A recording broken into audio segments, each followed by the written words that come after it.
The first time I saw him, I was scraping congealed cheese off a vinyl booth at 2:30 in the morning, my third double shift that week. I didn't know that the man in the worn leather jacket, sitting alone in the corner with coffee he hadn't touched, would become the reason I learned to breathe again. I was just trying to survive another night at Rosie's diner, and he was just another customer I'd forget by morning. Nothing special, nothing memorable, nothing that should have changed my entire life. But I'm getting ahead of myself. Let me start with the truth. I was 28 years old, and I had already given up on being seen. Not invisible in the literal sense. God knows I was too fat for that. At 240 pounds stuffed into a size 22 uniform that Rosie ordered in bulk because girls like me cycled through her diner like seasonal allergies, I was impossible to miss. People saw me. They just didn't look. There's a difference. The night shift. Regulars knew me as the fat one or sweetheart if they were feeling generous. The morning crew knew me as the girl who cleaned up their messes and never complained. My mother knew me as her greatest disappointment, the daughter who'd had so much potential before she let herself go. I knew myself as tired. Tired of the fluorescent lights that made my skin look gray. Tired of the smell of burnt coffee and fryer grease that clung to my hair no matter how many times I washed it. Tired of smiling at men who snapped their fingers at me, who called me honey, and left prayer cards instead of tips, who looked through me like I was part of the furniture. I worked 3 jobs. Rosie's from 11 p.m. to 7 a.m., 5 nights a week. A data entry gig from home during the afternoons when I could keep my eyes open. And weekends at a call center, taking abuse from people who were probably having better days than me, but needed someone to scream at anyway. I lived in a studio apartment in a building that smelled like cat piss and disappointment. I had $17 in my checking account until Friday. I ate ramen and the burnt toast Rosie let me have for free. I hadn't bought new clothes in 2 years. I hadn't been on a date in 5. I hadn't believed in hope in longer than I could remember. So when he walked in that Tuesday night in October, I didn't feel anything special. I just felt tired.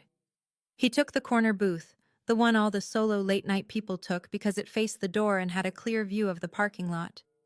Smart, my brain registered automatically, aware of his surroundings. Probably ex-military or ex-cop or just ex-something that taught him to never sit with his back exposed. I grabbed the coffee pot and headed over. "Coffee?" I asked, not really looking at him. "Please." His voice surprised me. Deep, quiet, and sad? No, that wasn't quite right. Tired, maybe. Tired in a way that matched my own exhaustion, but came from a different source. I glanced up, and immediately looked away. He was beautiful in that way that hurt to look at. Dark hair that needed a cut, falling across his forehead. Sharp jaw shadowed with stubble that was a day or two past rugged and heading toward unkempt. Eyes that I couldn't quite make out in the diner's lighting, but felt dark and intense even from my brief glance. Men who looked like that didn't talk to women who looked like me. Not really. Not unless they wanted something, or were about to say something cruel disguised as helpful advice about my health. I poured his coffee and started to turn away. "Do you have pie?" I stopped. "Cherry, apple, or chocolate cream. The cream's fresh today. The others are from yesterday, but they're still good." "I'll take the cream." A pause. "Thank you." I nodded and walked away, feeling his eyes on my back. Or maybe I was imagining it. I was always imagining things like that. Attention that wasn't there. Kindness that didn't exist. When I brought him the pie, he was staring out the window at nothing. The parking lot was empty except for my 15-year-old Honda and his truck, a Dodge Ram that had seen better days but was clean and well-maintained. "Anything else?" I asked, setting down the plate. "No, this is perfect." He looked up at me, and I caught it this time. His eyes were dark brown, almost black in the fluorescent lighting. "What time do you get off?" My stomach clenched. Here it comes, I thought. The proposition. The offer. The thing that made me feel like every single person in the world saw me as either a joke or a desperate last resort. "7," I said flatly. And I'm not interested. His eyebrows rose. In what? Whatever you're about to offer. For a moment, he just looked at me. Then, instead of getting angry or defensive or any of the things men usually did when rejected before they even made their move, he smiled. Small, barely there, but genuine. I was going to ask what time the breakfast crowd starts coming in. I'm trying to avoid people. Heat flooded my face. Oh, around 6:30 usually. Construction crews and early commuters. Good to know. Thank you. I nodded and practically fled to the kitchen, my face burning. Rayanne, the cook, gave me a look. You okay, Marin? Fine, just tired, she snorted. Girl, you're always tired. When's the last time you slept more than 4 hours? I don't remember. That's what I thought. She flipped a burger that nobody had ordered, one of the batch she made for the freezer during slow hours. Who's the guy? What guy? The one in the corner who you ran away from like your ass was on fire. Just a customer. Uh-huh. Rayanne had worked at Rosie's for 20 years. She was 53, had 4 kids, 3 ex-husbands, and exactly 0 patience for bullshit. He's been staring at you since you brought him coffee. He's not... I glanced through the order window. He was looking down at his pie, cutting it into neat pieces with the side of his fork. He's just tired, like everyone else who comes in here at 3 in the morning. If you say so. But when I glanced back 5 minutes later, he was watching me wipe down tables. When I looked up, he didn't look away. He just raised his coffee mug slightly, a request for a refill, and went back to his pie. I refilled his coffee 3 times that night. He didn't speak except to say thank you. He left a 20 on a $7 tab and was gone before I could bring him change. I should have known then, should have recognized the pattern. But I was too used to being invisible, too used to people being kind for 30 seconds before remembering I wasn't worth their time. So I cleaned the table, pocketed the $13 tip, the biggest I'd gotten all week, and told myself I'd never see him again. I was wrong. He came back the next night, same time, same booth, same coffee and pie and quiet presence that somehow made the diner feel less empty. He nodded at me when I brought his order, said thank you when I refilled his coffee, left another 20 on the table. And the night after that. And the night after that. By the end of the first week, it was a routine. He'd arrive at 2 a.m. on the dot. I'd pour his coffee before he even sat down. He'd order chocolate cream pie, always chocolate cream now, and sit in his booth, sometimes reading a newspaper, sometimes just staring out the window. He never talked beyond basic pleasantries, never asked personal questions, never made me uncomfortable. And that, somehow, made me more uncomfortable than anything else. Because men like him, beautiful men, men who moved like they owned every space they walked into, men who wore expensive watches hidden under worn jackets, didn't spend their nights in shitty diners unless they were running from something or looking for something. I didn't know which one he was. I didn't know I was about to become both his refuge and his reckoning. On the 8th night, Tommy Lewis came in drunk. Tommy was a regular, one of the construction guys who stopped by most mornings for coffee and eggs before heading to whatever job site was paying cash that week. He was harmless when sober, handsy when drunk, and currently stumbling through the door at 2:45 a.m. with whiskey on his breath and meanness in his eyes. Marin, he bellowed, loud enough to make Rayanne curse from the kitchen. There's my favorite fat girl. I kept wiping down the counter, didn't look up. This was nothing new. This was just Tuesday, except it was Wednesday, except it didn't matter because every night bled into the next, and Tommy was always going to be Tommy. Coffee, Tommy? Nah. He lurched toward the counter, nearly tripped over his own feet. I want to know something. I want to know why a pretty face like yours got wasted on a body like that. My hands stilled on the counter. Keep smiling, I told myself. Just keep smiling. He'll get bored and leave. It's a real shame, Tommy continued, warming to his subject the way drunks did when they found an audience. You got that cute smile, those nice eyes. If you just lost weight, you could probably find yourself a man. Get out of this shithole. Make something of yourself. Thanks for the advice, Tommy. My voice came out flat, dead. Coffee or not? I'm trying to help you, sweetheart. You know how many guys would be interested if you just... That's enough. The voice came from the corner booth. Quiet, but with weight behind it. The kind of voice that made you stop talking and pay attention even if you didn't want to. Tommy turned, squinting at the shadowed figure. Who the fuck are you? He stood up. I'd never seen him stand before. He was always sitting when I approached his booth, and he was always gone by the time I looked up from counting my tips. But now he was standing, and he was tall. 6'2", maybe 6'3", with shoulders that filled out his worn jacket in a way that suggested muscle, not bulk. Someone who's asking you to leave. He said it calmly, like he was commenting on the weather. Tommy laughed. Or what? Or I'll make you leave. The temperature in the diner dropped about 10 degrees. Even drunk, even stupid, Tommy must have sensed something in the man's tone. Something that said this wasn't a bluff. But Tommy was also drunk enough to be brave. Listen, asshole, I've been coming to this diner for 5 years. I've known Marin since she was thin. I'm trying to help her and you're... The man moved fast. 1 second he was standing by his booth, the next he was in Tommy's space, close enough that Tommy had to tilt his head back to look at him. I'm going to say this once, he said, still in that quiet, calm voice that was somehow more terrifying than shouting. Apologize to the lady.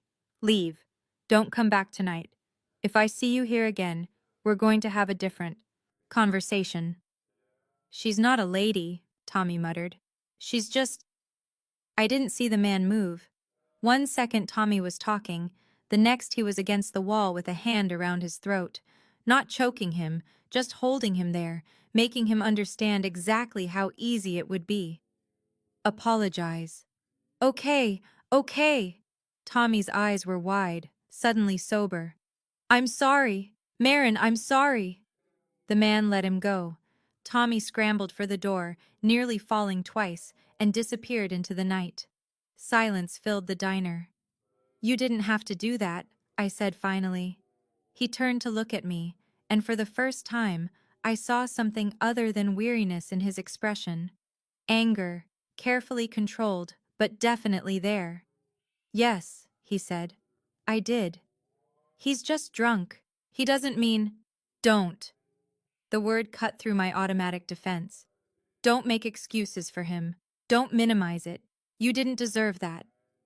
I wanted to argue, wanted to say that Tommy was right, that I had let myself go, that if I just tried harder, lost weight, smiled more, dressed better, I wouldn't have to deal with...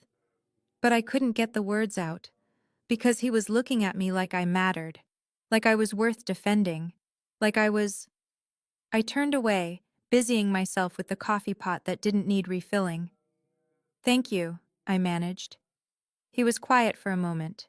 Then, what time do you get off? I glanced at the clock. 4 hours. I'll stay. My head snapped around. What? Until your shift ends. I'll stay. He said it simply, like it was obvious. In case he comes back. You can't just... You have to sleep. You have work tomorrow, or tonight, or... I'm a long-haul trucker, he said, sliding back into his booth. My schedule's flexible, and I was going to be awake anyway. Might as well be awake somewhere I can get decent coffee and better company. Better company. I almost laughed. Almost told him that I was the worst company, that I barely talked, that I was boring and fat and had nothing interesting to say. But there was something in his eyes that stopped me, something that said he actually meant it. Okay, I heard myself say. Thank you. He nodded and went back to his coffee. And that's how it started. Not with romance or attraction or any of the things the movies promised. Just a man who stayed so I wouldn't be alone with my fear, and a woman too tired to question why. I should have questioned it. Should have asked why a trucker had time to spend hours in a diner 5 nights a week. Should have wondered about the expensive watch he wore. the way other customers gave him a wide berth without being told, the phone calls he took outside that always seemed tense and urgent. But I didn't. Because for the first time in years, someone was seeing me, and I was too hungry for that attention to look too closely at where it came from. His name was Dante. I learned it on the 10th night, when he finally spoke more than a few sentences at once. "You've been calling me sir for a week and a half," he said, a hint of amusement in his voice. "I think we can graduate to first names." "I call everyone sir." I refilled his coffee for the third time. "Professional courtesy." "Even Tommy?" I paused. Tommy hadn't been back since the incident. "Tommy's different." "How?" "He's harmless. He's an asshole." No heat in the words, just fact. I shrugged. "Most people are, eventually. At least Tommy's honest about it." He studied me for a moment, and I felt exposed, like he could see through all my carefully constructed defenses to the part of me that still, stupidly, hoped for something better. "I'm Dante," he said finally. "Marin." "I know. Heard that asshole say it." His jaw tightened at the memory. "It's a beautiful name," I snorted. "It's a name. It's not beautiful or ugly. It just is." "Like you?" I froze. "What?" "You talk about yourself the same way. Like you just are. Not good, not bad. Just existing." Heat crept up my neck. I'm not. "It's okay." He took a sip of his coffee, watching me over the rim. "I'm the same way. Existing. Not living, just surviving." Something in his voice made me look at him, really look at him, for the first time. And I saw the exhaustion that matched my own. The weight of carrying something heavy for too long. The careful control that came from knowing if you let go, you'd shatter. "What are you running from?" I asked before I could stop myself. He smiled, and it was the saddest thing I'd ever seen. "What makes you think I'm running?" "Nobody spends this much time in a diner at 3 a.m. unless they're running from something, or hiding from something, or both." Smart girl. "Not really. I'm here too, aren't I? And I'm definitely running." "From what?" I should have said nothing. Should have changed the subject, made a joke, retreated behind my professional smile.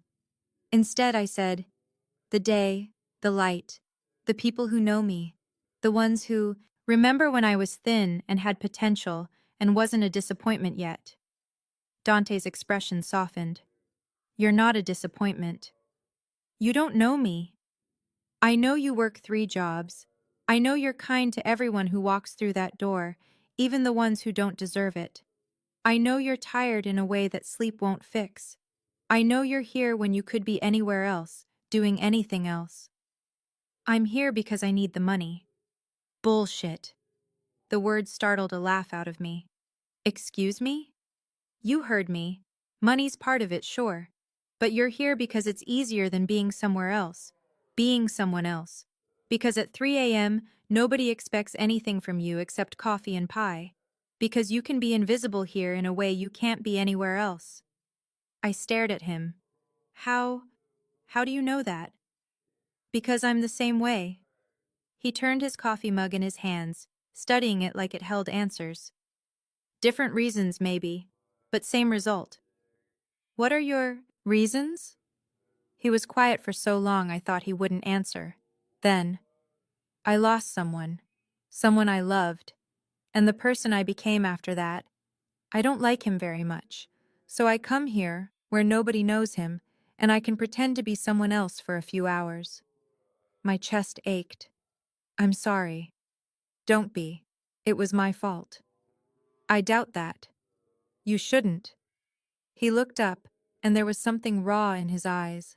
Something that made me want to reach across the table and touch his hand, tell him it was okay, even though I didn't know what it was. Instead, I said, "My mother tells me I'm a disappointment at least once a week. Has been since I was 14 and started gaining weight. Before that, I was her perfect daughter. Thin, pretty, smart, going places. After, well, after, I was just fat, and fat was all she could see. That's her failing, not yours. Is it? Because I'm the one who gained the weight. I'm the one who stopped trying. I'm the one who survived. His voice was firm. Whatever you went through, whatever happened, you survived it. That's not failure. That's strength. I wanted to believe him. Wanted to believe that my existence was something more than just ongoing failure. But belief was hard when you'd spent 14 years being told the opposite. Why do you come here? I asked instead. Really? There have to be other diners, other places to hide. He smiled, and this time it almost reached his eyes. The pie's good. The pie's mediocre at best. True, but the company's better than good. I barely talk to you. I know. It's perfect. He finished his coffee and stood, pulling out his wallet. I like that you don't ask questions I can't answer. I like that you don't expect me to be anyone other than a tired man who drinks too much coffee. I like that you're real in a world that's mostly fake. He left 2 20s on the table for a $9 tab. Same time tomorrow? He asked. I nodded, unable to speak. Good. He paused at the door. For what it's worth, Marin, you're not invisible to me. Then he was gone, and I was alone with Rayanne's knowing look from the kitchen and the $40 in my hand and a feeling in my chest that I didn't recognize. It wasn't until later, driving home as the sun came up, that I realized what it was. Hope. And I should have been terrified. Over the next 3 weeks, Dante became part of my routine as surely as the burnt coffee and the fluorescent lights and the ache in my feet. He arrived at 2 a.m. every night I worked. Always the same booth. Always coffee and chocolate cream pie. Always quiet unless I started the conversation. And even then, he let me talk more than he did. I learned things slowly. Small pieces of a puzzle I didn't know I was assembling. He said he was from the East Coast originally, but had been driving trucks for 15 years. He had no family left except a mother he didn't talk to. He liked old movies and good whiskey and the kind of silence that came with driving through empty highways at 3 in the morning. He didn't talk about the woman he'd lost, but sometimes I caught him looking at his phone with an expression that made my chest hurt. He never asked about my weight, never mentioned my body except once, when he said I had beautiful eyes, and even then it was casual, like he was commenting on the weather. He made me laugh. That was the strangest part. I couldn't remember the last time someone had made me genuinely laugh, the kind that came from my belly and made my face hurt. He told terrible jokes, made observations about the other customers that were funny because they were true. Did impressions of Rayanne's disgusted sighs that had me snorting coffee through my nose. You have a nice laugh, he said one night, watching me try to compose myself after he'd told a particularly stupid pun about construction workers. I wiped my eyes. I sound like a dying seal. No, you sound happy. It's a good sound. I'm not happy. Right now you are. And he was right. In that moment, at 3:30 in the morning with coffee stains on my uniform and grease in my hair and $17 in my checking account, I was happy. It was terrifying. On the 19th night, he asked if I wanted to take my break with him. I don't really take breaks, I said, refilling the sugar dispensers. You've been on your feet for 4 hours. I'm used to it. That doesn't mean you should be. I glanced at Rayanne, who made a shooing motion. Go. It's dead tonight anyway.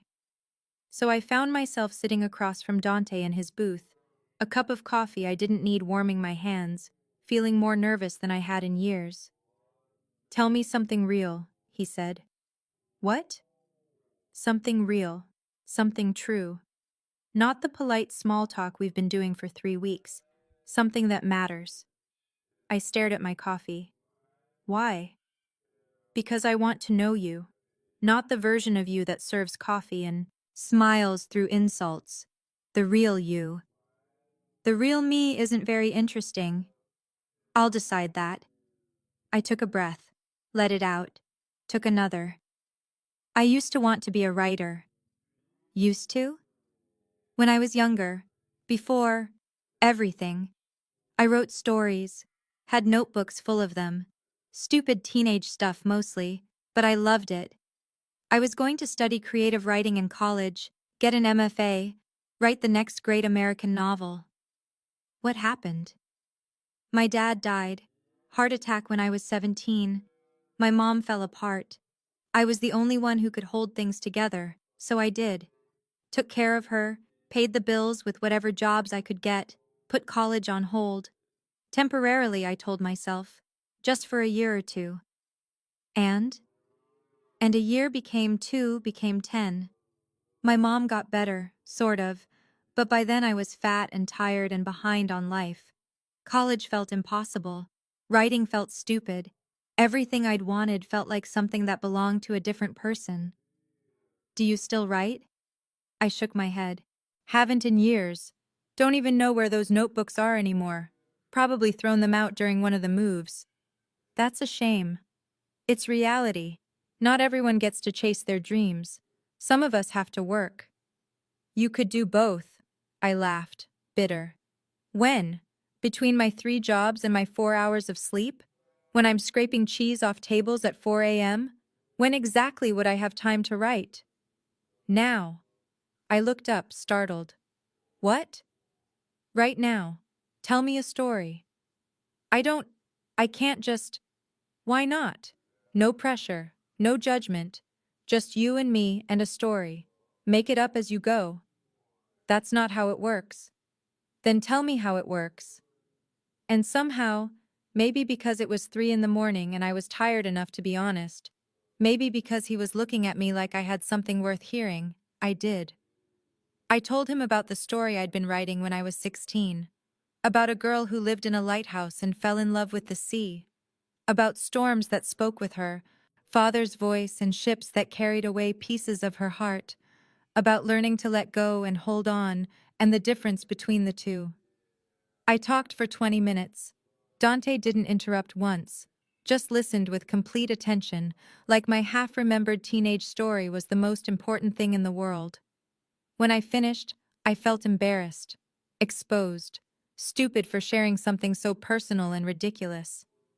That's beautiful, he said. It's dumb. It's not. It's sad and hopeful at the same time. Like you. I didn't know what to say to that. You should write again, he continued. Not because you have time, because you need to. Some things aren't about time or money or practical considerations. They're about survival. Writing won't pay my bills. No, but it might save your life. My life doesn't need saving. He looked at me for a long moment. Doesn't it? My break ended before I could answer. I went back to work with my hands shaking and my heart racing and the feeling that something had shifted between us. Something dangerous. Something I couldn't afford. But the next night, I brought a notebook. One of the cheap ones from the dollar store, with a cover that was already peeling. I kept it under the counter and didn't tell anyone about it. Except during my breaks, when I sat with Dante, I wrote. Small things at first. Descriptions of the diner, character sketches of the regulars, fragments of the stories I used to tell myself to stay sane. Dante never asked to read what I wrote, never pushed, just sat with his coffee and his phone and his own quiet thoughts, while I filled pages with words I'd been holding in for 10 years. Thank you, I said one night, closing the notebook. For what? For this. For reminding me. I didn't do anything. You did. I met his eyes. You saw me. His expression shifted, softened. Marin, I know it's stupid. I know you're just a customer, and I'm just the waitress, and this is just a diner, and none of this means anything outside of these walls. But for what it's worth, thank you for making me feel like a person again. You are a person. You've always been a person. I know that intellectually, but feeling it is different. I stood, grabbing my notebook. Anyway, thank you. He caught my wrist. Gently, barely any pressure, but enough to stop me. It's not stupid, he said quietly. And it means something to me too. Our eyes met, held, and for a moment, I let myself believe that maybe, possibly, this could be something more than late-night coffee and casual conversation. Then his phone rang. He glanced at the screen, and his expression went completely blank. I need to take this. He left the diner, stepping into the parking lot. Through the window, I watched him pace, one hand in his hair, his voice sharp even though I couldn't hear the words. When he came back 15 minutes later, he looked older, tired in a way that had nothing to do with sleep. Everything okay? I asked. Family stuff. He sat back down, but the warmth from earlier was gone. They want me to come home, take care of some things. Are you going? I don't have a choice. There's always a choice. Not for me. He pulled out his wallet, left money on the table. I'm sorry, I have to go, but I'll be back tomorrow. You don't have to. I'll be back. And he was. But something had changed.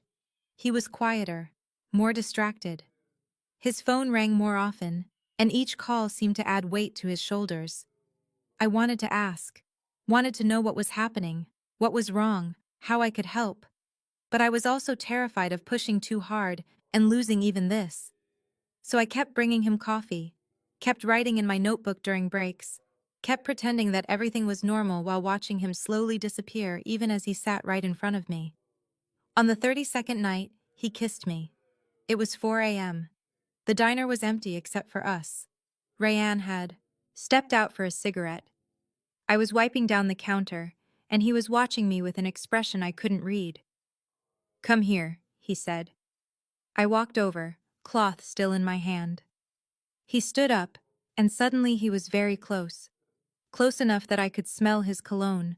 Something expensive and subtle that shouldn't have belonged to a truck driver, but did because he was wearing it. I need to tell you something, he said. My heart hammered. Okay. I'm not. He stopped, started again. I'm not who you think I am. Fear spiked through me. What do you mean? I mean I've been lying to you. About who I am, what I do, why I'm here. Are you married? The question came out before I could stop it. No, not anymore. She's gone. Then what? Let me finish. He took a breath. I came here because I was looking for something.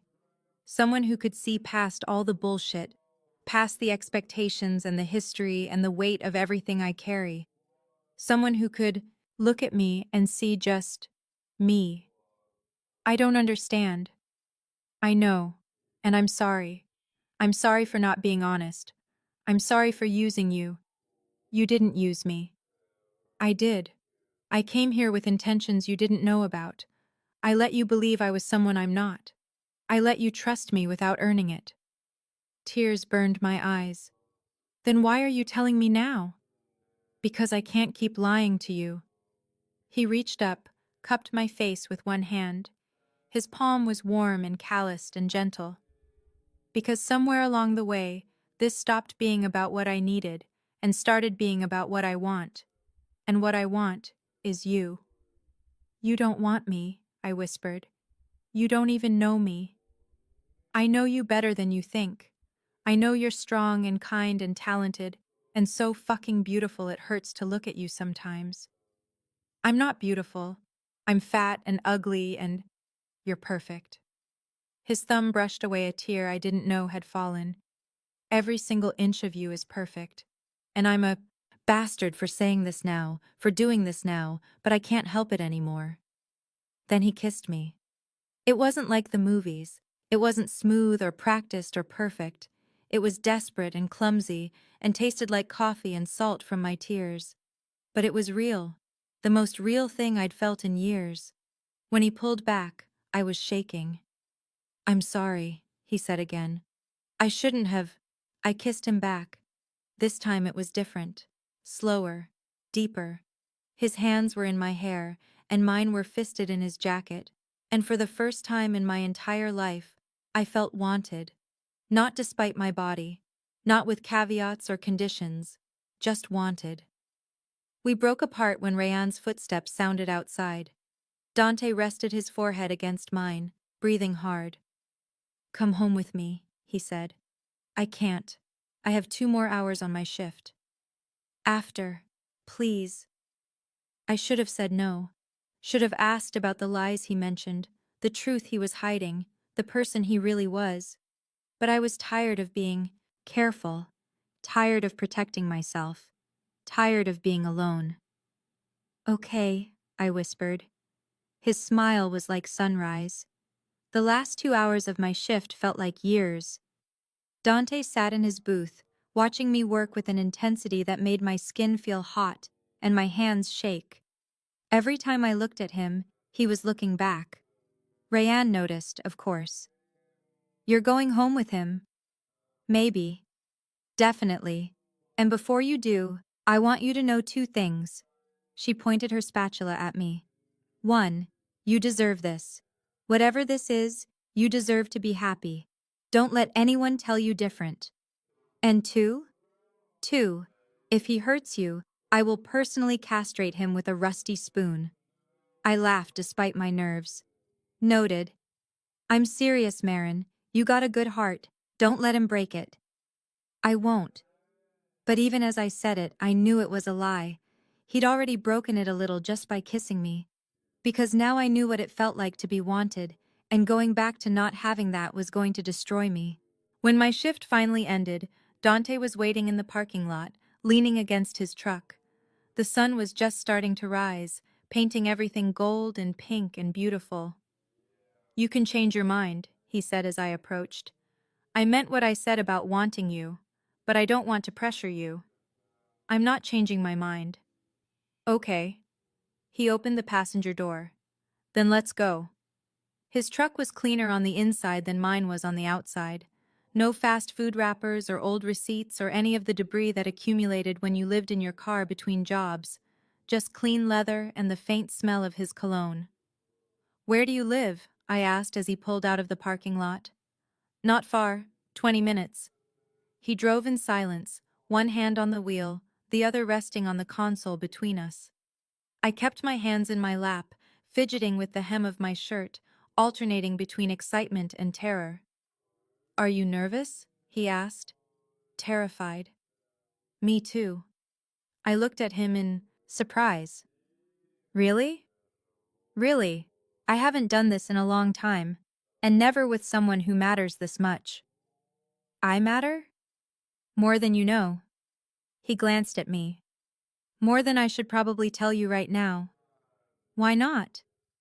"Because I'm already scaring you. If I told you everything I was thinking, you'd jump out of this truck while it was still moving." I wanted to argue, wanted to tell him that nothing he could say would scare me away. But I also knew it was probably a lie. We pulled up to an apartment building. Not fancy, but nicer than mine. Brick facade, security door, actual landscaping instead of weeds. "This is you?" I asked. "For now. I'm between places. This is temporary." Another lie, I thought. Another piece that doesn't fit. But I followed him inside anyway, up 3 flights of stairs to a corner unit. His apartment was sparse.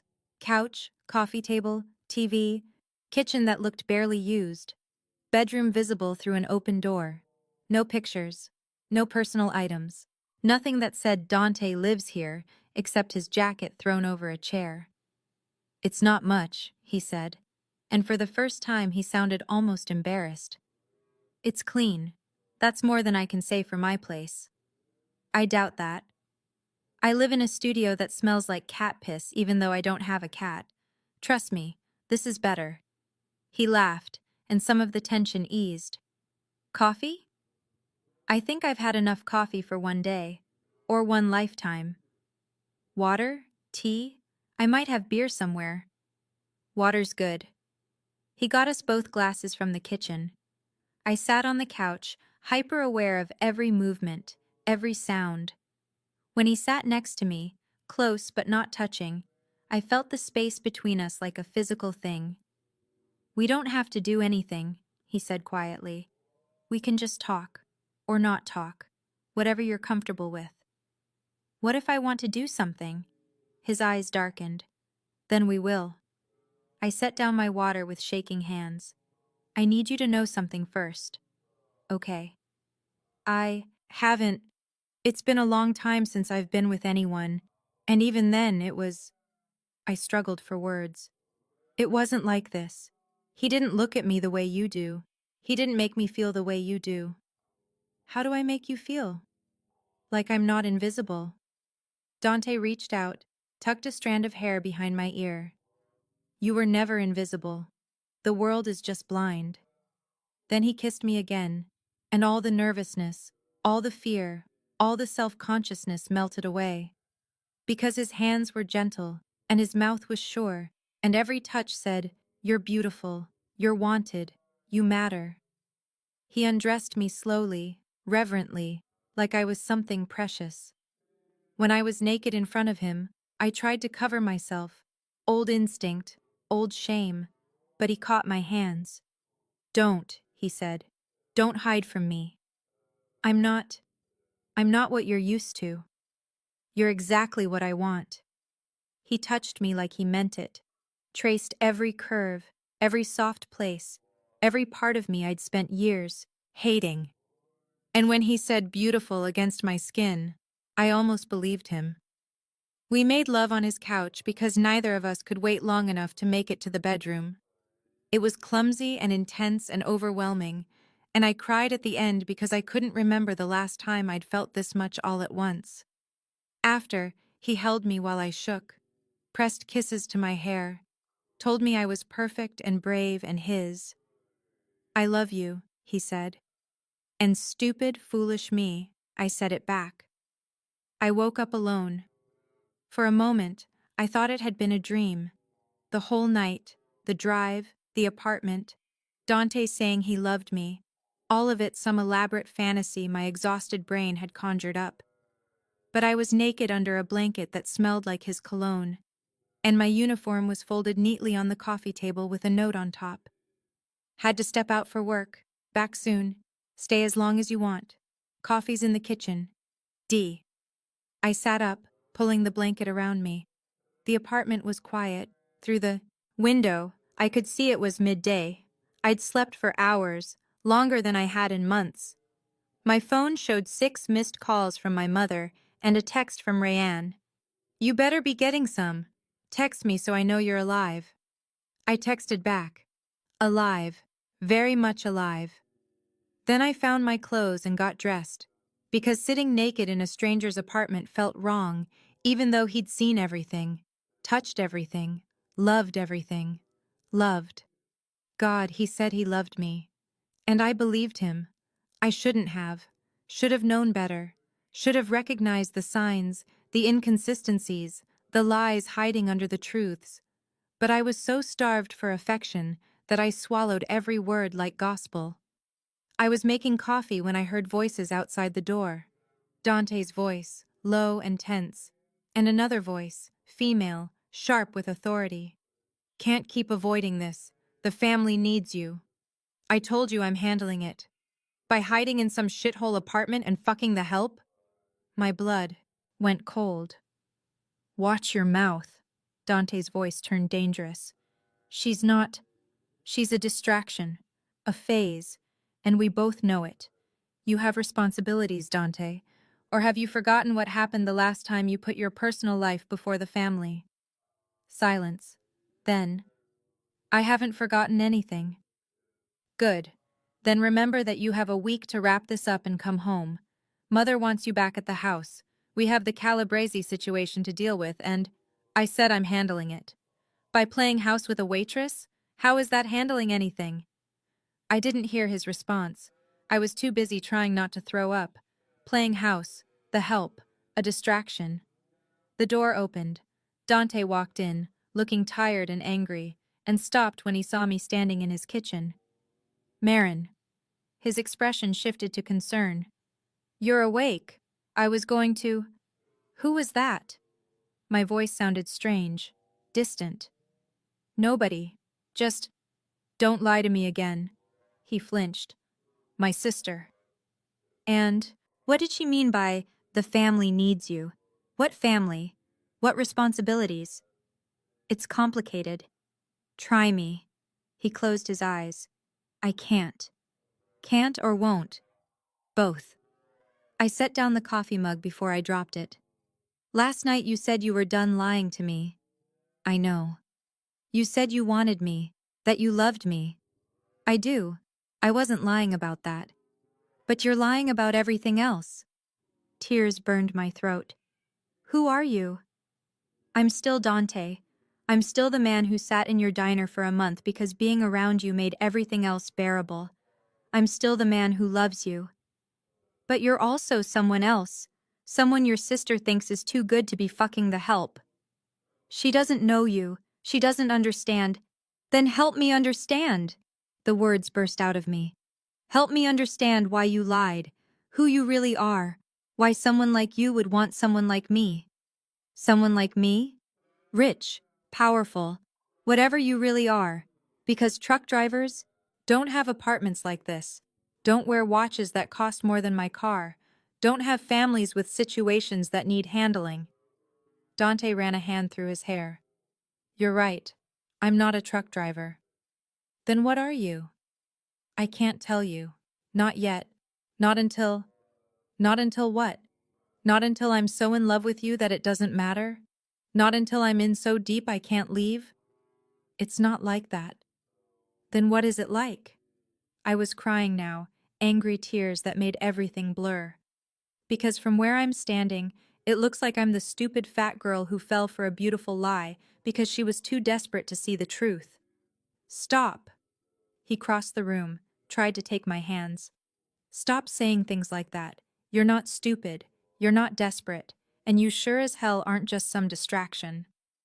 I pulled away. Your sister seems to think differently. My sister is a bitch who thinks anyone without a trust fund is beneath us. That's not me. That's not how I see you.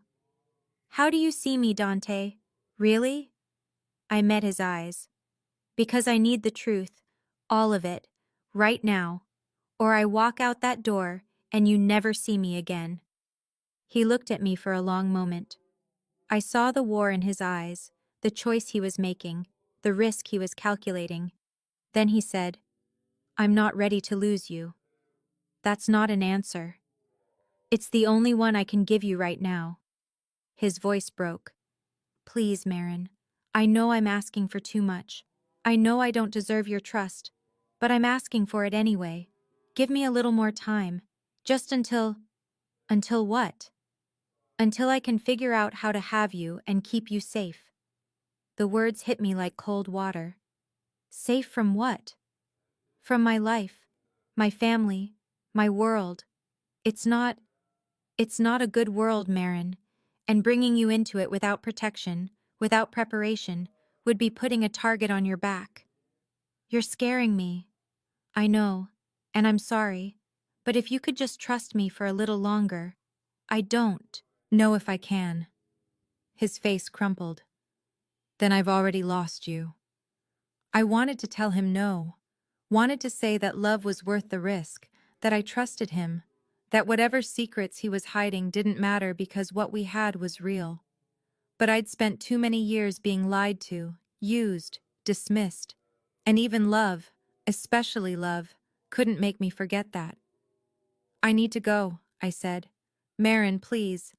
I have to work tonight. I need to sleep. I need to think. Will you come back? To the diner? Will I see you? I didn't answer, just grabbed my purse and walked past him to the door. I love you, he said as I opened it.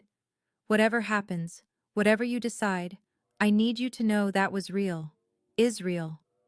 I looked back at him, this beautiful, broken man who'd seen me when no one else would, who'd made me feel like I mattered, who'd lied to me from the very beginning. I don't know what's real anymore, I said. Then I left. I called in sick to my shift at the diner that night, and the night after that. Told Rosie I had the flu, which wasn't entirely a lie. I felt sick, heart sick, soul sick. Rayanne texted me 17 times. What happened? Is he an asshole? Do I need to sharpen my spoon? I didn't answer. My mother called, demanding to know why I'd missed our weekly dinner. I told her I was sick. She said I was probably sick from all the weight I was carrying and suggested I try intermittent fasting. I hung up on her. I spent 3 days in my apartment, alternating between crying and trying to sleep, and staring at the notebook Dante had encouraged me to buy. I'd written half a story in it. Something about a woman who fell in love with a man made of shadows. Something that felt too close to real life.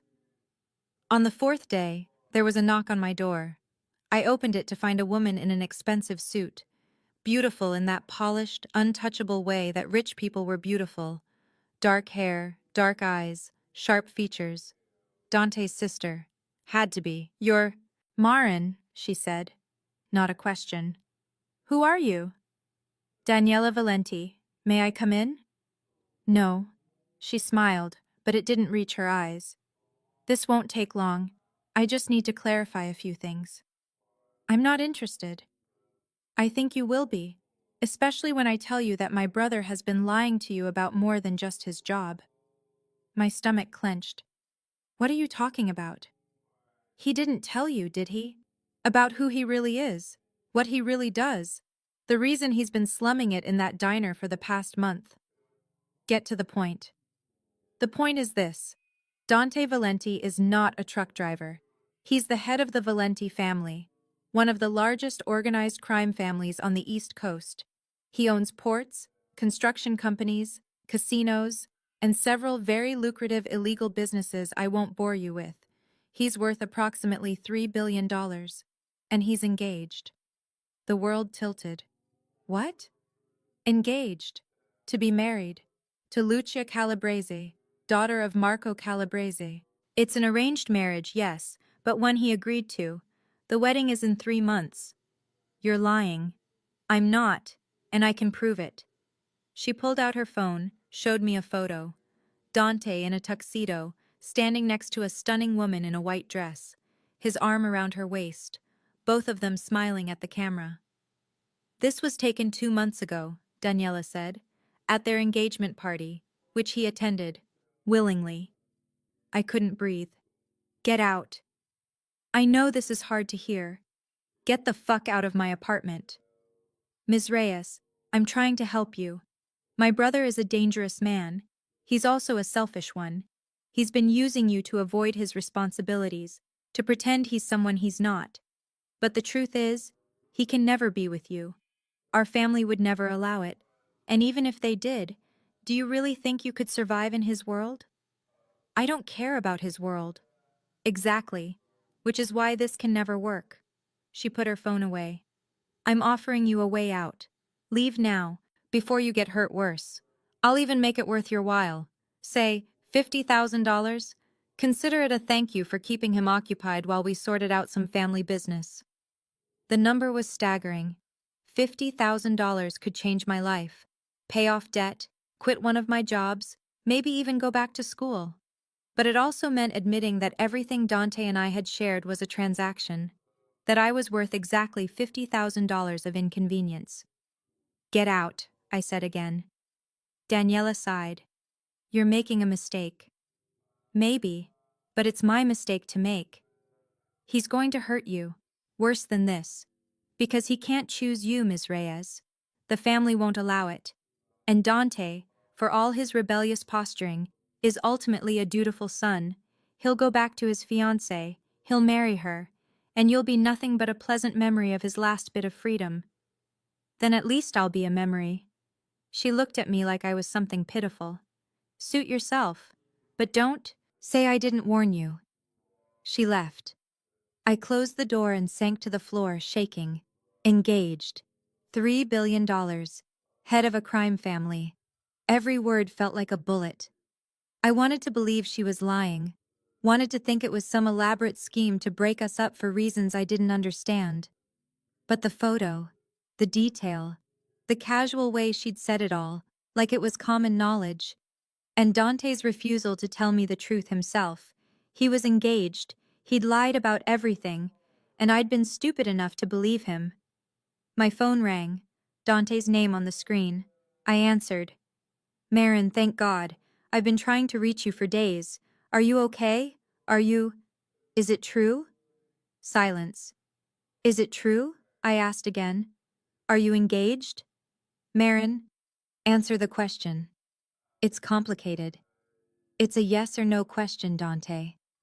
More silence. Then, yes. The word broke something in me. Something I didn't know could break any further. How long? What?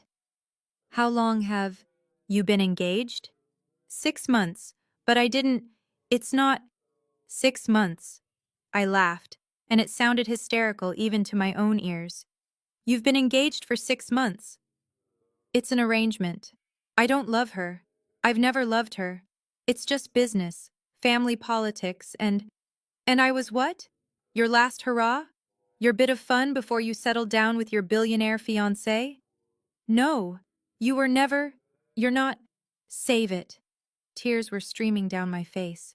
Your sister already explained everything. The family, the money, the illegal businesses, the fact that I'm just a distraction from your real life. She came to see you? Fuck. Marin, whatever she said, was it true? Any of it? He was quiet. Then, yes, but not the way she made it sound. I do run my family's business. I am engaged to Lucia, but it's not... I don't want that life. I don't want her. I want you. But you can't have me. I can. I will. I just need time to... To what, Dante? To figure out how... To explain to your billionaire family that you want to marry the fat waitress instead of the appropriate heir? To find a way to make me fit into a world that would eat me alive? You're stronger than you think. And you're more of a coward than I thought. He made a sound like I'd punched him. Marin, please, don't do this. Don't throw away what we have because you lied? Because you're engaged to someone else? Because you've been playing house with me while you have a whole other life I knew nothing about? My voice broke. What exactly should I not throw away, Dante? Us. This. What we feel for each other. That's real. That's the only real thing in my entire life. But it's not enough. It could be, if you just... What? Trust you? I did that. I trusted you completely. And you lied. I know. I know I fucked up. I know I should have told you the truth from the beginning. But I was scared. Scared that if you knew who I really was, you'd look at me the way everyone else does. Like I'm just money and power and a name, not a person, not someone worth loving for myself. So you made me fall in love with a ghost. No, you fell in love with me. The real me. The person I am when I'm with you. That's not fake. That's the only version of myself I actually like. But it's not the whole truth. No, but it's the truth that matters. I closed my eyes. I can't do this. Marin, I can't love someone who won't be honest with me. I can't be with someone who's engaged to someone else. I can't keep hoping for a future that you can't give me. I can give it to you. I will give it to you. Just give me a chance to... Goodbye, Dante. I hung up before he could respond. Then I turned off my phone, curled up on my bed, and cried until I couldn't anymore. I went back to work the next week. Rosie didn't ask questions, just handed me my schedule and a sympathetic look. Rayanne made me eat a proper meal before my shift and threatened to fight anyone who made me cry. I appreciated it, even though I knew the person who'd made me cry wasn't someone she could fight. The diner felt different without Dante. Emptier. Every time the door chimed, I looked up expecting to see him. Every time it wasn't, something in my chest tightened a little more. On my third night back, his usual booth stayed empty. On my fourth night, someone else sat in it. By the second week, I'd almost convinced myself I was over it. That it had been a brief, intense thing that didn't mean anything. That I was better off. Then the flowers started arriving. The first bouquet was delivered to the diner. Roses, 24 of them, deep red and perfect.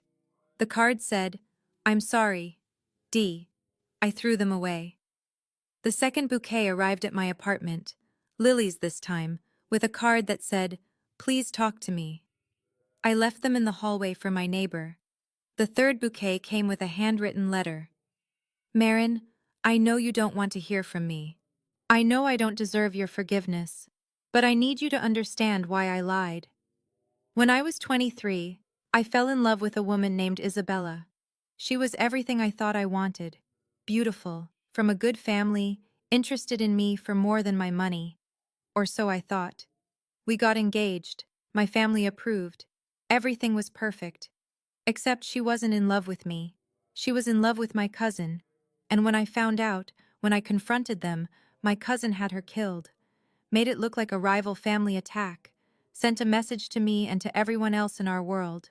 The Valenti name comes first. Always. I couldn't prove it.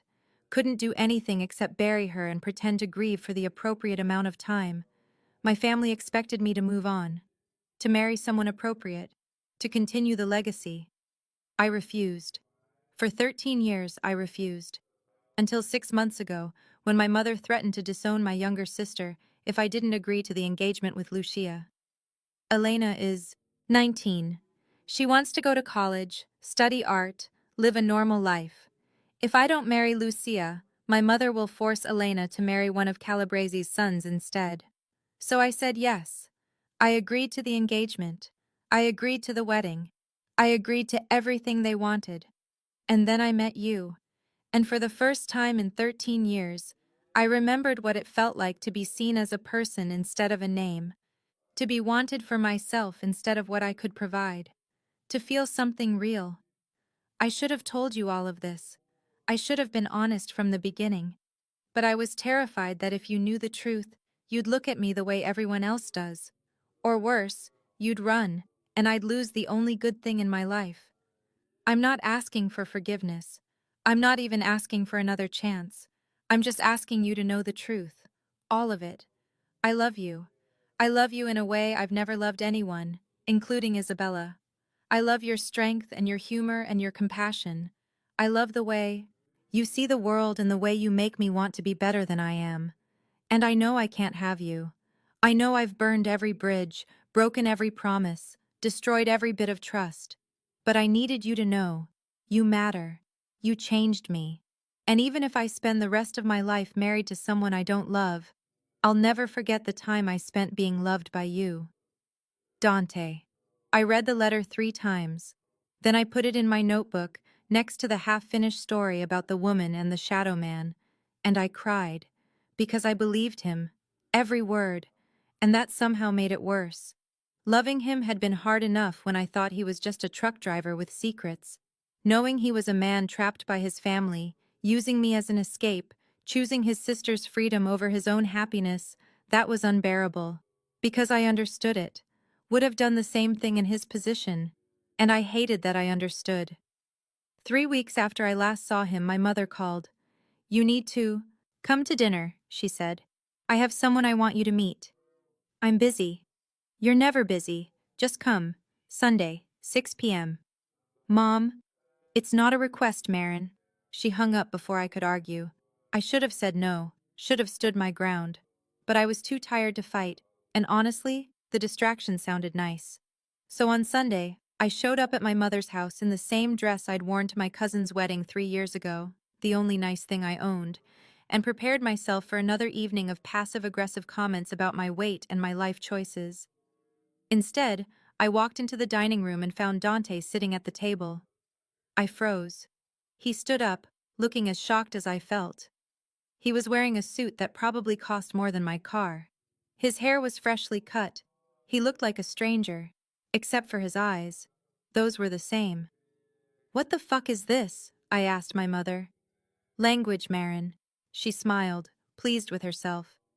Mr. Valenti contacted me a few weeks ago. We've been having some lovely conversations about your future. My future?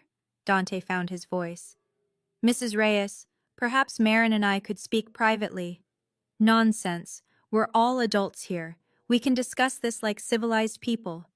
My mother gestured to the table. Sit, Marin. Let's eat. I looked at Dante. He looked back, pleading and apologetic, and something else I couldn't identify. I'm leaving, I said. Sit down. My mother's voice went hard. Do you have any idea what kind of opportunity this is? Do you have any idea how many women would kill to be in your position? I don't care about his money. Well, you should, because it's the only thing you have going for you. She said it casually, like she was commenting on the weather. You're 28, overweight, working dead-end jobs. You have no prospects, no future, nothing to offer except the ability to breed. And somehow, miraculously, you've attracted the attention of one of the wealthiest men in the country.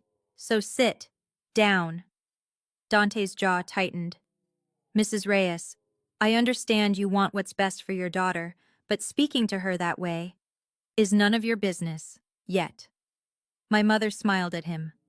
Though I'm sure once you're married, you'll understand the difficulty of managing someone as willful as Marin. Married? My voice came out strangled. That's why we're here, isn't it? My mother looked between us. Mr. Valenti has made it very clear that he wants to marry you. He's offered a very generous settlement, and I've accepted on your behalf. You did what? Oh, don't be dramatic. It's a good match. He has money, you have, well, you have youth still, for a few more years. It works out nicely for everyone. I looked at Dante. Tell me you didn't do this. He ran a hand through his perfectly styled hair, destroying the careful arrangement. This isn't how I wanted to do this. But you did do it. You went to my mother. You made an arrangement. The realization hit me like a truck. You bought me. No, Marin, no, that's not. How much? I turned to my mother. How much did he offer you? She had the grace to look slightly uncomfortable. $200,000, and the guarantee of continued financial support for both of us, pending the marriage. Continued support? He's been paying your bills for the last month, dear. The rent, the car payment, the credit card debt, all of it. I thought you knew. I couldn't breathe. You've been paying my bills? Dante stood up. I wanted to help. You were working yourself to death, and I had the means to control me, to make sure I needed you. No, I just wanted to make your life easier. I don't care what you wanted. I was shaking now, rage and humiliation and heartbreak all churning together. You can't just throw money at problems and expect them to disappear. You can't buy me like I'm another piece of property to add to your collection. That's not what this is, isn't it? You couldn't have me the way you wanted, so you went behind my back and made a deal with my mother, like I'm a commodity to be negotiated over. Marin, please, just listen. I'm done listening to you. I turned to leave. My mother grabbed my arm. Don't be stupid, she hissed. Do you have any idea what he's offering? Financial security for life. No more working 3 jobs, no more struggling. You'd be set. I'd be bought. So? Everyone's bought by someone eventually. At least this buyer is attractive and rich. I pulled my arm free. Fuck you. Marin Elizabeth Reyes. No, I've spent my entire life listening to you tell me I'm not good enough, that I'm too fat, too stupid, too disappointing. And I let you, because part of me believed it. But you know what? I'd rather be fat and poor and alone than spend one more second pretending that being wanted for my womb is the same as being loved. I walked out. This time, Dante followed. Marin, wait! I spun around on my mother's front lawn. What could you possibly have to say right now that would make any of this okay? Nothing. You're right. I fucked up. Again. I keep fucking up because I don't know how to do this. Do what? Love someone. He spread his arms. I've spent my entire life using money to solve problems. Buying loyalty, buying silence, buying whatever I needed. It's all I know. And when I couldn't have you, when I'd lost you, I fell back on the only tool I had.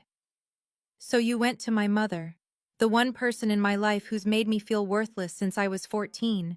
You made a deal with her. You paid my bills without my knowledge or consent. You tried to arrange a marriage like we're living in the fucking Middle Ages. I know how it looks. It looks like you think I can be bought. I don't think that. I think you're incredible and strong and worth everything I have. I think you deserve to never worry about money. Again, I think, you think you can fix me with a checkbook. He stopped. What? You think I'm broken, that I need to be rescued, that without your money and protection and interference, I'll just wallow in poverty forever. That's not. It is. You looked at me and saw someone to save, someone who needed you. And maybe that made you feel good, made you feel noble, but it's not love, Dante. It's pity. I don't pity you. Then what do you call paying my bills without asking? Going to my mother? Trying to buy me from her like I'm a piece of furniture? I call it desperation. His voice rose. I call it being so fucking in love with you that I can't think straight. I call it watching you work yourself to exhaustion while I sit on billions of dollars that could make your life better. I call it being an idiot who thought maybe, just maybe, if I could take care of you, you'd let me back in. By taking away my choice? By making decisions for me? I know. I know it was wrong. I know I keep doing the wrong thing. He stepped closer. But I don't know what the right thing is. I don't know how to be with you without my family trying to destroy it. I don't know how to give you the life you deserve while living the life I'm stuck with. I don't know how to choose you without condemning my sister to the same prison I'm in. Tears ran down my face. Then maybe we can't be together. Don't say that. Why not? It's the truth. Your world and mine don't mix, Dante. You're a billionaire crime boss with a family that wants you married to someone appropriate. I'm a fat waitress with debt and a mother who'd sell me for $200,000. There's no version of this where it works. There could be, if you'd just… What? Let you pay for everything? Let you control my life? Let you make me into someone who fits your world? I don't want you to change. I love you exactly as you are. But you can't have me as I am. That's the problem. You want me to be your secret, your escape, your rebellion. But you also want me to be acceptable to your family, grateful for your money, content with whatever scraps of time you can spare from your real life. That's not fair, isn't it? Tell me honestly, Dante. If you had to choose right now between me and your family, what would you choose? He opened his mouth, closed it. The silence was answer enough. That's what I thought. I wiped my eyes. I can't be with someone who can't choose me, and I won't be with someone who thinks they can buy me. So that's it? We're done? We were done the moment you lied to me about who you were. This is just making it official. I walked to my car. He didn't follow this time, just stood on my mother's lawn, watching me leave with an expression that broke my heart all over again. Because I loved him, still loved him, would probably always love him. But love wasn't enough. Not when it came with lies and arrangements and a future where I'd always be the inappropriate choice that had to be hidden or paid for or explained. I drove home, packed a bag, and quit all 3 of my jobs by text. Then I got in my car and drove. I didn't know where I was going. Didn't care. Just knew I needed to be somewhere else. Somewhere that didn't remind me of him. I made it about 100 miles before my car broke down. Of course it did. The universe had a sense of humor like that. I called AAA. Was told it would be 3 hours for a tow truck. Sat on the hood of my dead Honda on the side of a highway, watching the sunset, and laughed until I cried. This was my life. Dramatic exits ruined by mechanical failure. Grand gestures interrupted by reality. Always almost escaping, never quite making it. My phone rang. Unknown number. I answered because what else was I going to do? Marin Reyes? Speaking. This is James Chen, attorney for Dante Valenti. I'm calling to inform you that your car loan has been paid in full. Additionally, a trust has been established in your name in the amount of $500,000 to be dispersed to you over the next 10 years. Mr. Valenti has instructed that you're to have no contact with him or his family and that this trust is unconditional. You may use it however you wish. I couldn't speak. Ms. Reyes? Why? I managed. Mr. Valenti left a message for you. Would you like me to read it? Yes. It says, "You were right. I was trying to buy you, even though I didn't see it that way. I was trying to fix you, even though you were never broken. I was trying to make you need me, because I couldn't accept that you might choose me just for me. I'm sorry. I'm sorry for all of it. This money is yours, no strings attached. Consider it back pay for the emotional labor of loving an idiot. Go write your stories. Go chase your dreams. Go be the person you would have been if you'd never met me. And know that even though I fucked everything up, you changed my life. You made me want to be better. I'm sorry I couldn't figure out how." I sat there on the hood of my now paid-off car, crying into the phone while a lawyer I'd never met awkwardly waited. "Ms. Reyes, is there anything else you need?" "No, thank you." I hung up. $500,000. Enough to go back to school. Enough to quit working for a while and just write. Enough to start over. Bought and paid for by a man who claimed he loved me. I should have been angry. Should have refused the money. Should have tracked him down and thrown it in his face. But I was too tired. Too tired to fight. Too tired to protest. Too tired to pretend I didn't need the help. So I called AAA back, upgraded to an immediate tow, and used the first bit of my newfound wealth to get a hotel room for the night. And then, alone in a highway motel with scratchy sheets and loud neighbors, I opened my notebook. And I started writing. Not the story about the lighthouse, not the story about the shadow man. New story. About a woman who learned she was worth more than she'd been taught. About a man who had everything except the thing he wanted most. About love that was real, but not enough. About choices that hurt and freedom that cost everything. I wrote until dawn. Until my hand cramped and my eyes burned and my heart felt a little less broken. And when I finished, I slept. For the first time in years, I slept without dreaming of what I'd lost. I rented an apartment in a city I'd never been to before. Used some of the trust money for first and last month's rent. Furniture that didn't smell like other people's lives. A desk by the window. I quit the diner. Quit the data entry. Quit the call center. I bought a new laptop. And I wrote. Every day, I wrote. Stories that poured out of me like water from a broken dam. Stories I'd been holding in for 10 years. Stories about women who were fat and beautiful, broken and whole, lost and found. Stories about love and loss and learning to choose yourself. I didn't call my mother. Didn't answer when she called me. I didn't look for news about Dante. Didn't Google his wedding or his business or his life. I just wrote. 3 months passed. Then 6. I finished my first novel, sent it to agents, got rejected 43 times, sent it out 44 more times, got 4 requests for full manuscripts, got an offer, sold my book, got a small advance, not life-changing, but enough to prove that maybe, possibly, I could do this, could be a writer, could make something of the mess I'd lived through. I should have been happy, should have been celebrating. Instead, I sat in my apartment and stared at the contract and thought about Dante, because I wanted to tell him, wanted to call him up and say, I did it, I finished the book, I'm going to be a published author.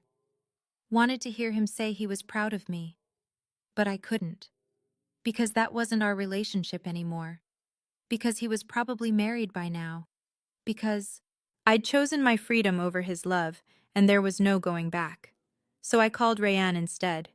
"You did what?" she shrieked. "You sold a fucking book?" "Language," I said, smiling. "Fuck language. You're going to be a published author. Marin, that's incredible." "It's small press, not much money. It might not even—" "Stop. Right now. This is amazing and you know it." And she was right. It was amazing. The fact that something I'd created was going to exist in the world, was going to be read by strangers, was going to matter. That was everything I'd dreamed about. "Thank you," I said, "for believing in me when I didn't believe in myself." "Always, honey. Always." We talked for an hour. She caught me up on diner gossip. Told me Tommy had gotten sober and apologized to everyone he'd ever been an asshole to. Told me Rosie was thinking about retiring. Told me the late night crowd wasn't the same without me. What about... I stopped myself. About who? Never mind. If you're asking about him, he hasn't been back. Not since you left. Rayanne's voice softened. I don't know where he is or what he's doing, but I hope he's okay, for what it's worth. Yeah, me too. I hung up and tried not to think about what Dante was doing. Tried not to imagine him married to Lucia, living the life his family had planned, regretting everything. Tried not to wonder if he ever thought about me. 2 months later, my book came out. It was a small release, no marketing budget, no book tour, just me and my words, and the hope that someone, somewhere would read it and feel less alone. I had a launch party at a local bookstore. 3 people showed up. Rayanne, who drove 6 hours to be there, and 2 strangers who'd seen the event posted online. It was perfect. I read the first chapter aloud, signed 3 books, took a photo with Rayanne that made us both cry. And then I went home, exhausted and happy, and proud of myself in a way I'd never been before. There was a package waiting at my door. No return address. Just my name in handwriting I recognized even though I'd only seen it once, on a letter I still kept in my notebook. I opened it with shaking hands. Inside was a first edition of Beloved by Toni Morrison, signed, with a note tucked inside. Marin, I read your book. I bought 50 copies, gave them to everyone I know, put them in little free libraries, left them in coffee shops with notes saying, read this. It's beautiful, raw and honest and painful and hopeful. Like you. I'm proud of you. Prouder than I have words for. I know I have no right to be. I know I lost the privilege of being in your life. But I needed you to know that I'm watching from a distance, cheering you on, hoping you're happy. I'm not married. I called it off 3 weeks before the wedding. Told my family I wouldn't do it. Told them I'd rather lose everything than spend my life lying about who I loved. They disowned me. Took the business, the money, the name, all of it. I don't regret it. I bought a truck, an actual truck, and I'm driving it, cross-country, hauling legal goods for legal companies, making an honest living. It's not much, but it's mine, and it's real. I think you'd be proud of that. Or maybe you wouldn't care. Either way, I wanted you to know. I'm not asking for forgiveness. I'm not asking for another chance. I'm just asking you to know that you were right. About everything. And that loving you was the best thing I ever did, even though I did it badly. Keep writing. Keep fighting. Keep being exactly who you are. D.P.S. The Morrison is a gift, not a payment. You can't be bought, remember? This is just one writer appreciating another. I read the note 7 times. Then I opened the book and found the inscription Morrison had written to some unknown reader decades ago. You are your own story. I sat on my apartment floor and cried.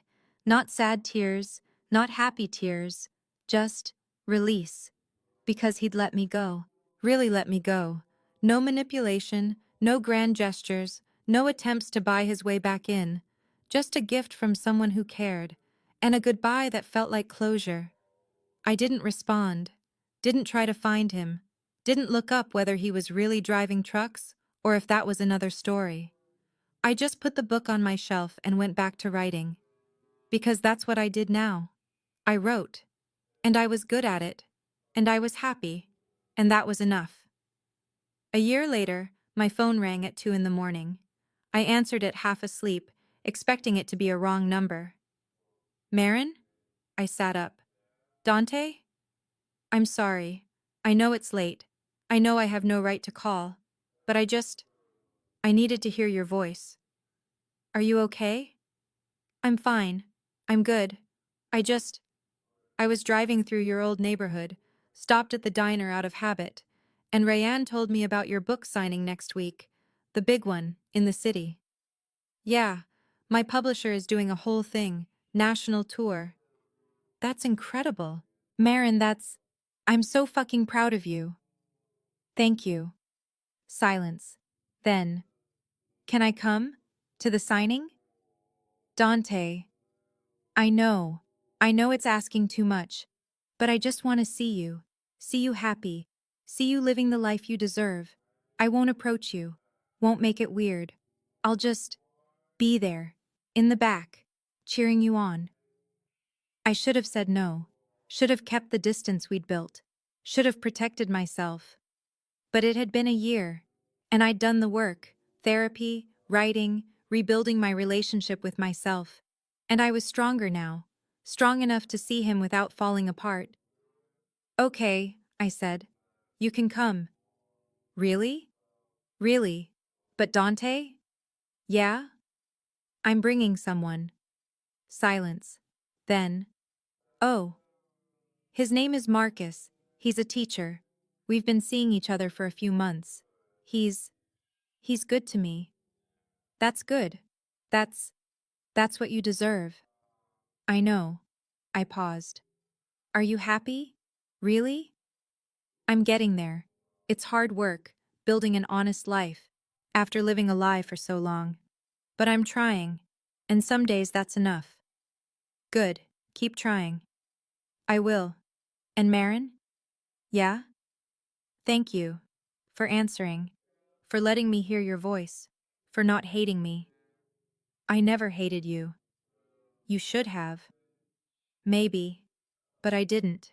I just let you go. Best thing you could have done. We said goodbye. I hung up and sat in the dark, processing. Marcus stirred next to me. Who was that? An old friend. The one from the book? The one you based Dante on? I'd told Marcus about my past, about the man I'd loved and lost, about the book that had come from that pain. Yeah, that one. And? And he's happy. I'm happy. We're both moving forward. Good. Marcus pulled me close. That's good. And it was. The book signing was packed. 200 people, maybe more. My publisher was thrilled. I was overwhelmed. I read from my second book, the one I'd just finished, about a woman who learns to forgive herself, answered questions, signed books until my hand cramped, and in the back, exactly where he said he'd be, was Dante. Older now, thinner, dressed in worn jeans and a flannel shirt that looked authentically broken in instead of expensive distressed. He looked like a man who worked with his hands, who earned his living honestly, who'd chosen the hard path and was making it work. He looked beautiful. Our eyes met across the crowded bookstore. He smiled, small, genuine, proud. I smiled back. Then I turned back to my readers, to the people who'd come to hear my story, to the life I'd built from the ashes of what we'd been. And I was happy. Not despite everything that had happened, not in spite of the pain and the lies and the loss, but because of it. Because Dante had been right about one thing. I'd survived, and that survival had made me stronger, made me who I was meant to be. After the signing, Marcus and I went to dinner. He held my hand across the table and told me he was proud of me, told me he loved watching me shine. And I believed him, because I'd learned, finally, how to tell the difference between real love and the illusion of it. Real love didn't require lies to survive. Real love didn't need to be bought or negotiated. Real love chose you, clearly and without hesitation. And I deserved real love. We all do. 3 years later, I got an invitation in the mail. Dante Valenti and Marin Reyes request the honor of your presence. I stared at it, confused.